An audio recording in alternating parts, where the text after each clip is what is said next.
Hey now, what is up everybody? My name is Mike Brown, aka ReviewKingMB, and I am here to talk about and review The Fifth Element. Yes, The Fifth Element is a 1997 film that was written and directed by Luc Besson, and the plot is we meet Bruce Willis. Bruce Willis plays this character, Corbin Dallas, which is an awesome name by the way. Corbin Dallas, he's a taxi cab driver, used to be a special arm military guy, so he's very well trained, but he's trying to put that life past him, trying to just get his life on track, until this big fare literally falls through the roof of his cab. It turns out to be this girl, Lilu, played by Milla Jovovich, who is on the run from the government and from these aliens and all this craziness going on. Bruce Willis decides to not only help her, but he finds out that she is this chosen one, the fifth element, who has to be used to save the world and stop this impending planet and crashing to the earth. Now, what I think of the fifth element is, I love this movie. I do. This film, I love it for so many different reasons, and I think a big part of that reason is because I grew up watching this. When it first came out in '97, I was about 8 or 9 years old, and I remember being a kid and watching this for the first time and just having my mind blown because I hadn't seen Star Wars yet. I hadn't seen certain movies that maybe did play in that spectrum of space and the big, huge action set pieces or the practical and CGI effects. At the time, the 90s, you didn't always get that. So when you did get to see it, you appreciated it. It gravitated to me. And as a kid, it used to come on TV like every other day. And I would always catch it on the part right at the beginning with Luke Perry. It's set in like 1914 in Egypt. You move forward to like the year 2200, I think, way far out in the future, the 23rd century. You see the futuristic world, which, as a visionary, as a guy who can imagine these things in his head and then present them to the screen, I will say Luc Besson pulls this off perfectly. I love the way that the futuristic city looks, futuristic Brooklyn, New York. You see all the flying cars and just stuff that I'm like, am I ever gonna live to see this? Please, I want to see some flying cars. The mixture of CGI and practical effects, I think if this movie was made today, it would be over like $200 million, and it would look like Jupiter Ascending. It would look like this overabundance of CGI and just a crap fest of CGI. Too much. Where this movie, it used CGI when it had to, when there was no other way to pull it off. But for the most part, things are practical. There are sets. There are people in costumes and makeup and prosthetic. The alien designs, I think, look great. Even those main aliens led by ADDICT, those weird, gray, creepy-looking aliens that when I was a kid disturbed the hell out of me. They scared me. Or those penguin waddling huge aliens that I always found kind of amusing. But Bruce Willis, like I said, is great here. I know when people think of Bruce Willis, they think of Die Hard or even other great movies that he's been a part of. And yeah, I do think of Die Hard first.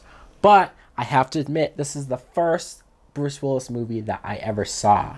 So there is a part of me that just remembers him as this character because he actually gives like a pretty good performance. Sometimes you could pick out certain movies where Bruce Willis does phone it in, where he does kind of feel like he knows maybe the movie's shit and so he's just collecting a paycheck. This movie, he's into it. He's bringing that charisma. He's bringing the one-liners in, and he knows what kind of movie this is. Milla Jovovich as Lilu, I think, is great. This is her very first movie. She was very young too, like maybe 18, and she pulls off not only being essentially an alien. I mean, she was created from this alien DNA. She's supposed to be the perfect being. She has orange hair and she's wrapped in these white bandages, and very odd but very memorable. You remember how she looked in the beginning when she's running around and she doesn't speak English, and she's speaking this language that was specifically created and made up for the movie.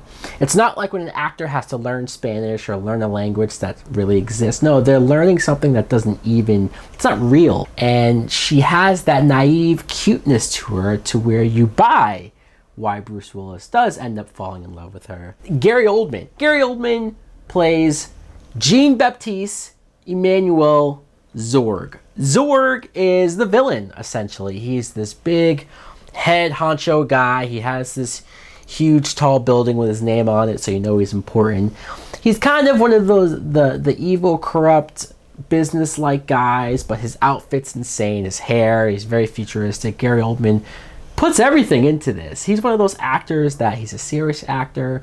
When he does a serious movie, he will give you something serious, but he went for it here. He knew how silly this role was. He knew what he had to do, the way how he interacts with his underlings and the way how he just commands everyone around. He does have that presence, but then you have that silly scene of him choking on a cherry, and they do it. This movie is all centered and surrounds these 4 stones that have to be placed in Egypt, and he wants it for evil. Tommy Lister, who some of you might remember as Debo from Friday. He's been in a few other things, of course, but Debo plays the President of the United States. I'm not making that up. I'm not joking. I'm not lying. No. And what's even funnier about that casting, because who knows, maybe Luc Besson didn't mean to do this as a funny casting, although he had to have, right? But Tommy Lister, he plays this straight. He plays it serious. He plays this like this is the most serious role, it probably is, that he's ever had. And he's so straightforward that you actually, after a while, forget who you know him from, and you just go with him being the leader of our country, making these important decisions.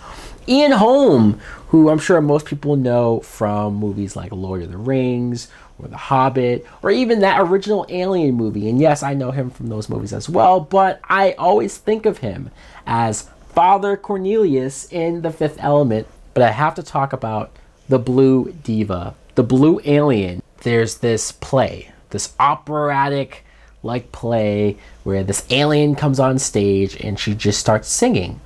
And at first you're like, huh, okay, this is different and weird. And then she breaks into this like fast speed techno, like crazy song that I'm actually into. I actually like it. And even the soundtrack, all of the songs that play in this movie are just very out there, very different, stuff that you really would never hear. Chris Tucker. I need to talk about Chris Tucker. Chris Tucker plays his character, Ruby Rhod, who, damn, I don't know how Luc Besson convinced Chris Tucker to do this role. I can only imagine, just like, he just did Friday, which I know the character's silly in that movie, but he went from that. Hell, this is even right before he blew up after doing the Rush Hour movies and got really famous. But this is just such a different, out there character. But I love that he did it. I love that he took a chance. He went for it. He went full retard in a sense. Like, he so over the top, so flamboyant. His outfit, his hair, so memorable. Everything he sang is so fast and quick, and so much energy brought to it. The movie really does change once Chris Tucker enters the room. I think in a good way, like a mix between Prince and Cisco, but like a futuristic version of that. If I had never seen it as a kid, if I didn't grow up watching this movie, if I had watched this now for the first time, I probably would be like, wow, this is too weird. This who knows, maybe I'd say it sucks, or it's just it's dumb. But I love it. I have fun with it. I just, there's so many quotable lines, there's so many quotable moments. Let me know in the comments below if you too have seen The Fifth Element. Do you like it? Do you love it? Or are you one of those people that just does not get the love that people like me have for it? Thanks for watching. Like, comment, subscribe. Later!